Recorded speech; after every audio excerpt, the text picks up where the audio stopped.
Friends, வணக்கம். Welcome to Livik tech channel. Today என்ன பார்க்க போறோம்னா மெட்ராஸ் ஹைகோர்ட்டுக்கான நோட்டிஃபிகேஷன் பார்த்துருந்தோம். இப்போ அதுக்கான எப்படி அப்ளை பண்றது அப்படிங்கிறத பார்க்க போறோம். ஒவ்வொரு போஸ்டிங்கும் டீடைல் எப்படி அப்ளை பண்றாங்க டீடைல்ஸ் எல்லாமே கிளியரா பார்க்கலாம். வாங்க வீடியோக்குள்ள போலாம். அபிஷியல் வெப்சைட் ஓபன் பண்ணீங்கன்னா உங்களுக்கு இது மாதிரி தான் இருக்கும். இதுல ஃபர்ஸ்ட் பிரஸ் ரெஜிஸ்ட்ரேஷன், அதாவது இதுக்கு மேல இப்பதான் ஃபர்ஸ்ட் டைம் பண்ண போறீங்கன்னா இதுல ஃப்ரெஷ் ரெஜிஸ்ட்ரேஷன் இருக்கு பாருங்க. இந்த அப்ளிகேஷன் ஓபன் பண்ணீங்கன்னா உங்களுக்கு இது மாதிரி காமிக்கும். இதுல பாத்தீங்கன்னா ரிஜிஸ்டர் வர் செல் பண்றதுக்கு இதுல உங்களுடைய mail ID and mobile number plus name, Aadhaar number and password create பண்ணணும். பிளஸ் கேப்சா கொடுத்து சப்மிட் கொடுத்தீங்கன்னா உங்களுக்கு யூசர் நேம் ரெஜிஸ்ட்ரேஷன் பதிவாயிரும். அதுக்கப்புறம் பாத்தீங்கன்னா இதுல லாகின் அண்ட் அப்ளை ஆன்லைன் இருக்கு. இந்த ஆப்ஷனை யூஸ் பண்ணுங்க. இதை யூஸ் பண்ணீங்கன்னா உங்களுக்கு யூசர் நேம் அண்ட் பாஸ்வேர்டு வந்துடும். இந்த பாஸ்வேர்ட் ரெண்டு என்டர் பண்ண வேண்டியும். உங்களுக்கு யூசர் ஆல்ரெடி லாகின் ஓடிபி இருக்கு. இந்த இடத்துல உங்களுடைய மொபைலுக்கு ஒரு ஓடிபி வந்திருக்கும். அந்த ஓடிபி வந்து என்டர் பண்ற மாதிரி இருக்கும். அந்த ஓடிபி என்டர் பண்ணிடுங்க. என்டர் பண்ண வேண்டியும் கேப்சா கொடுத்துருங்க. கேப்சா கொடுத்துடலாம்.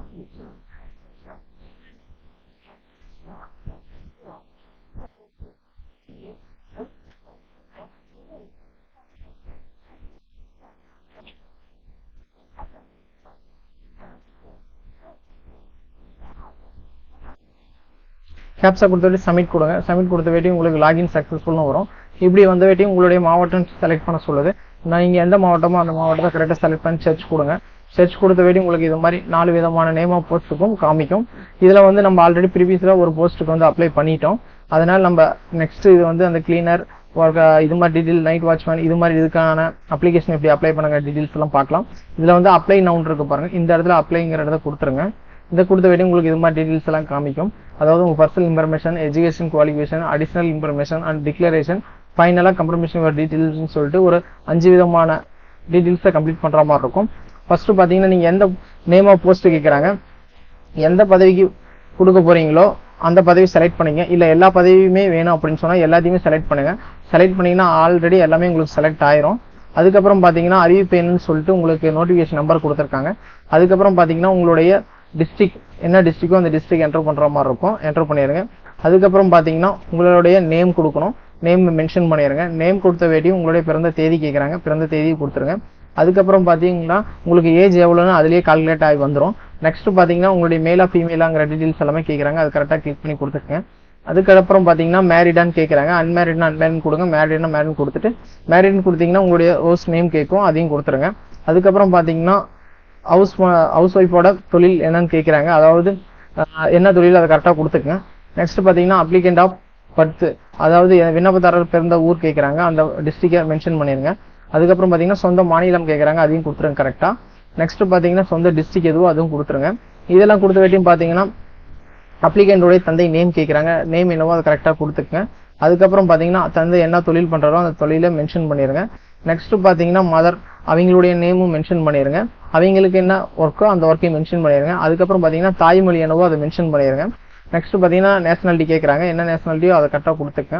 அதுக்கடுத்தது பாத்தீங்கன்னா நீங்க என்ன லீஜன் கேட்கறாங்க அந்த லீஜனை கரெக்டா மென்ஷன் பண்ணிருங்க. அதுக்கப்புறம் பாத்தீங்கன்னா அப்ளிகன் உங்களுடைய ஆதார் நம்பர் கேட்கறாங்க. ஆதார் நம்பரை கரெக்டா கொடுத்துக்குங்க.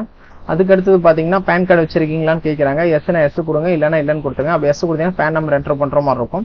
இதுல என்டர் பண்ண வேட்டியும் பாத்தீங்கன்னா உங்களுடைய பாஸ்போர்ட் இருக்கான்னு கேட்கறாங்க. பாஸ்போர்ட் இருந்தா எஸ் கொடுங்க. எஸ் கொடுத்தீங்கன்னா அதனுடைய டீடைல்ஸ் எல்லாம் என்டர் பண்ற மாதிரி இருக்கும். இல்லைன்னா நோ கொடுத்துக்கங்க. அதுக்கப்புறம் பாத்தீங்கன்னா முன்னுரிமை கோருங்களான்னு கேட்கறாங்க. அப்படி இருந்தா கொடுங்க, இல்லைன்னா நோ கொடுத்துக்கங்க. அதுக்கப்புறம் பாத்தீங்கன்னா உங்களுடைய கம்யூனிட்டி டீடைல்ஸ் எல்லாம் கேட்கறாங்க. அதாவது என்ன கம்யூனிட்டி அந்த கம்யூனிட்டி மென்ஷன் பண்ண சொல்றாங்க. நெக்ஸ்ட் பாத்தீங்கன்னா உட்பிரிவு அதாவது சப்கெஸ்ட் கேட்கறாங்க. அதுக்கப்புறம் பாத்தீங்கன்னா கம்யூனிட்டி சர்டிஃபிகேட் யார் இஷ்யூ பண்ணாங்களோ அந்த இஷ்யூ பண்ண டீடைல்ஸ் மென்ஷன் பண்ற மாதிரி இருக்கும். அதுக்கப்புறம் பாத்தீங்கன்னா கம்யூனிட்டி சர்டிஃபிகேட் நம்பர் கேட்கறாங்க. அதையும் மென்ஷன் பண்ணிருங்க. நெக்ஸ்ட் பாத்தீங்கன்னா சர்டிஃபிகேட் என்னைக்கு கொடுத்தாங்களோ அந்த டேட்டையும் இஷ்யூ டேட்டையும் மென்ஷன் பண்ற மாதிரி இருக்கும். அதுக்கப்புறம் பாத்தீங்கன்னா நீதிமன்றத்துல பணி புரிஞ்சிருக்கிறீங்களா இல்ல தற்காலிகமா ஒர்க் பண்ணிருக்கீங்களான்னு கேட்கறாங்க. அது கரெக்டா பார்த்து கொடுத்துங்க. அதுக்கப்புறம் பாத்தீங்கன்னா எம்ப்ளாய்மெண்ட்ல பதிவு செஞ்சிருக்கீங்களான்னு கேட்கறாங்க. எஸ்னா எஸ் கொடுங்க. அப்படி கொடுத்தீங்கன்னா எம்ப்ளாய்மெண்ட் நம்பர் மென்ஷன் பண்ற மாதிரி இருக்கும். இல்லைன்னா தேவைப்படாது. அதுக்கப்புறம் பாத்தீங்கன்னா ஏற்கனவே மாநில அல்லது மத்திய அரசு பணியில் இருக்கீங்களான்னு கேட்டிருக்காங்க. அது கரெக்டா இருந்தா கொடுங்க, இல்லைன்னா நோ கொடுத்துருங்க. அதுக்கப்புறம் பாத்தீங்கன்னா மாநில அரசின் பணியாற்றி ஆட்குறைப்பு காரணமாக அல்லது ஒழுங்கு நடக்கைகளோ பணியிலிருந்து விடுவிக்கப்பட்டீரான்னு கேட்கறாங்க. அது கரெக்டா பார்த்து கொடுத்துங்க. அதுக்கப்புறம் பாத்தீங்கன்னா எக்ஸ் சர்வீஸ் மேனான்னு கேட்கறாங்க. அதுவும் எஸ்னா எஸ் கொடுங்க, நோனா நோ கொடுத்துருங்க. அதுக்கப்புறம் பாத்தீங்கன்னா கொத்தடிமை தொழிலாளர் பிரிவின் கீழ் தளர்வு கோரிக்கலான்னு கேட்டிருக்காங்க. அது எஸ்னா எஸ் கொடுங்க, நோனா நோ கொடுத்துங்க. அதுக்கப்புறம் டிசபிலிட்டி பர்சன் இடஒதுக்கீடு வேணுமான்னு கேட்கறாங்க. அது கரெக்டா பார்த்து கொடுத்துங்க. அதுக்கப்புறம் பாத்தீங்கன்னா தலை சிறந்த சாருக்கான விருது ஏதாவது பெற்றிருக்கீங்களான்னு கேட்குறாங்க, அதையும் கரெக்டாக பார்த்து கொடுத்துருங்க. அதுக்கப்புறம் என்சிசியில் இருக்கீங்களா, இது மாதிரி ஏதாவது டீட்டெயில்ஸ் இருக்கான்னு கேட்குறாங்க, இல்லைனா இல்லை கொடுத்துங்க, எஸ்என்எஸ் கொடுத்துங்க. நெக்ஸ்ட்டு பார்த்தீங்கன்னா உங்களுடைய எஜுகேஷன் குவாலிஃபிகேஷன் கேட்குறாங்க, நீங்கள் என்ன படிச்சிருக்கீங்களோ அந்த ஃபைனலாக என்ன டிகிரி முடிச்சிருக்கீங்களோ அதை கொடுத்துக்குங்க. அதுக்கப்புறம் பார்த்தீங்கன்னா உங்களுடைய அட்ரஸ் டீட்டெயில்ஸ் எல்லாம் கேட்குறாங்க, அதை கரெக்டாக ஆதாரில் என்ன இருக்குது அதேமாதிரி கொடுத்துக்கேன். நெக்ஸ்ட்டு பார்த்தீங்கன்னா ஒர்க்கிங்கில் ஒரு மெயில் ஐடியும் யூஸில் இருக்கிற ஒரு மொபைல் நம்பரும் கேட்குறாங்க, அதையும் கொடுத்துக்குங்க. அதுக்கப்புறம் பார்த்தீங்கன்னா ஆல்டர்னேட் மொபைல் நம்பர் ஒன்று கேட்குறாங்க, அதையும் மென்ஷன் பண்ணிடுங்க. இதெல்லாம் கொடுத்தது வரையும் பார்த்தீங்கன்னா அப்லோட் புகைப்படம்னு சொல்லி கேட்டிருக்காங்க, உங்களுடைய ஃபோட்டோ அண்ட் சிக்னேச்சர் கேட்குறாங்க, இது ரெண்டையுமே அப்லோட் பண்ணணும். இது ரெண்டையும் அப்லோட் பண்ண வேண்டி சேவ் நெக்ஸ்ட்டு கொடுத்துருங்க, அடுத்த பேஜுக்கு போயிடும். நெக்ஸ்ட்டு பார்த்தீங்கன்னா எஜுகேஷனல் டீட்டெயில்ஸ் ஃபில் பண்ணணும். ஃபஸ்ட்டு பார்த்தீங்கன்னா உங்களுக்கு 10th கொடுத்துருக்காங்க, அதுக்கப்புறம் பார்த்தீங்கன்னா உங்களுக்கு எஸ்எஸ்எல்சி முடிச்சிருந்தா எஸ்எஸ்எல்சி முடிக்கணும், அதுக்கடுத்து 12th கம்ப்ளீட் பண்ணால் 12th ஃபில் பண்ணணும், அதுக்கடுத்து டிகிரி, அதுக்கப்புறம் அடிஷனல் குவாலிஃபிகேஷன், அப்புறம் இது மாதிரி நிறைய டீட்டெயில்ஸ் கொடுத்துருக்காங்க. ஒவ்வொன்றா பார்க்கலாம். ஃபஸ்ட்டு மேலே போயிடலாம். ஃபஸ்ட்டு 8th ஸ்டாண்டர்ட் பார்த்தீங்கன்னா சர்டிஃபிகேட் இஷ்யூ பண்ண டேட்டு, எந்த போர்டோ அந்த போர்டை மென்ஷன் பண்ணிடுங்க, சர்டிஃபிகேட் நம்பர் மென்ஷன் பண்ணுங்கள், பயிற்று மொழி என்னவோ அதை கொடுங்க, அதுக்கடுத்தது மோட் ஆஃப் ஸ்டடி கொடுங்க. நெக்ஸ்ட்டு பார்த்தீங்கன்னா ஸ்கூல் பேர் கொடுத்துருங்க. இதெல்லாம் கொடுத்த வெட்டி 10th பார்க்கலாம். 10th அதே மாதிரி சேம் ப்ரொசீஜர் தான். இதில் எக்ஸ்ட்ரா என்ன பார்த்தீங்கன்னா பர்சன்டேஜ் வந்து மென்ஷன் பண்ணுற மாதிரி இருக்கும், அதை மட்டும் கொடுங்க. 12th சேம் அதே பேட்டர்னில் தான் கொடுக்கணும். அதாவது சர்டிஃபிகேட் இஷ்யூ பண்ண டேட்டு, போர்டோட டேட்டு, சர்டிஃபிகேட் நம்பரு, பயிற்று மொழி, நெக்ஸ்ட்டு பார்த்தீங்கன்னா செல்ஃப் ஆஃப் மோடு, அதுக்கப்புறம் பார்த்தீங்கன்னா பர்சன்டேஜ், அதுக்கப்புறம் பார்த்தீங்கன்னா எந்த ஸ்கூலில் படிச்சிங்களோ அந்த ஸ்கூலோட நேமு, அதுக்கப்புறம் பார்த்தீங்கன்னா டிகிரி அதேமாதிரி என்ன. நெக்ஸ்ட்டு பார்த்தீங்கன்னா டிகிரி நீங்கள் என்ன டிபார்ட்மெண்ட் அந்த டிபார்ட்மெண்ட்டை மென்ஷன் பண்ணிடுங்க. அதுக்கப்புறம் சப்ஜெக்ட்டு, அது நெக்ஸ்ட்டு பார்த்தீங்கன்னா இஷ்யூ பண்ண டேட்டு, காலேஜுடைய நேமு, யூனிவர்சிட்டி நேம், அதுக்கப்புறம் சர்டிஃபிகேட் நம்பரு, பயிற்று மொழி, அதுக்கடுத்தது மோட் ஆஃப் ஸ்டடி, அதாவது ரெகுலராக பார்ட் டைமோ, அதுக்கப்புறம் எவ்வளோ பர்சன்டேஜ் எடுத்தீங்களோ அது. அதுக்கப்புறம் பார்த்தீங்கன்னா அடிஷனல் குவாலிஃபிகேஷன் சொல்லிட்டு உங்களுக்கு என்ன குவாலிஃபிகேஷன் இருக்கோ அந்த குவாலிஃபிகேஷன் டீட்டெயில்ஸ் எல்லாத்தையுமே கொடுங்க.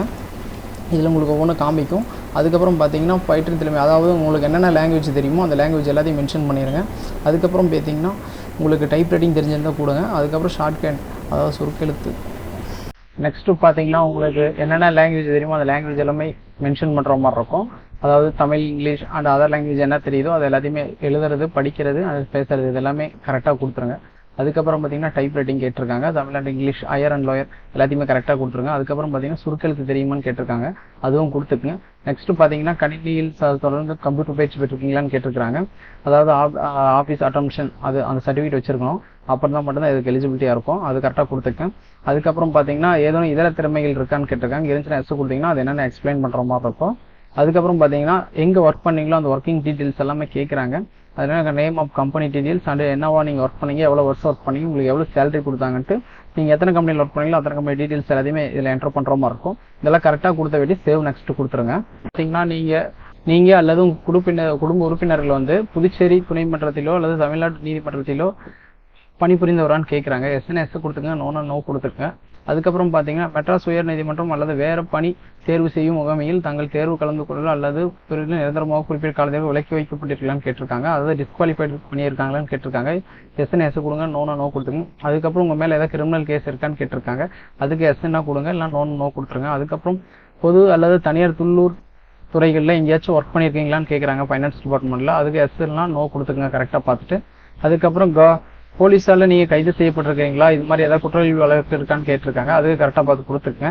அதுக்கப்புறம் பார்த்தீங்கன்னா நீங்கள் பொலிஸ் ஸ்டேஷன் அதாவது கட்சி உறுப்பினரான்னு கேட்டிருக்காங்க, இல்லைன்னு கொடுத்துங்க, எஸ்என்எஸ் கொடுங்க.